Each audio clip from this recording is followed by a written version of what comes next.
Да, потому что, есть вроде у нас и Тамерлан Гозубаев, и Бахтияр Душебеков, и Мирлан Мурзаев, которые могут успешно на втором этаже побороться. Тем временем навес в штрафную площадь Фархад Мусабеков метил в ближнюю штангу. И здесь уже, конечно, на подборе отлично сыграли защитники Палестины. И снова навес в штрафную площадь. О, какой момент! Ой, Дуджан Абдрахманов! Да что ты делаешь-то, а? Точнее, Турсаль Рустамов, Турсумали, Талибан. Второй раз добивает за сборную головой. Помните тот счастливый момент в матче с Арабскими Эмиратами? И здесь Турсаль Рустамов.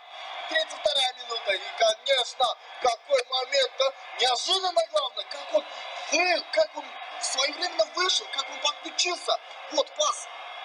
Навес от Беджана Сагмбаева. И здесь в падении прям извиваясь перед защитником. За ним находился защитник сборной Палестины. Он из-под защитника смог пробить. И тем временем у нас счет становится 1-0. Какое наслаждение. За такие моменты я люблю.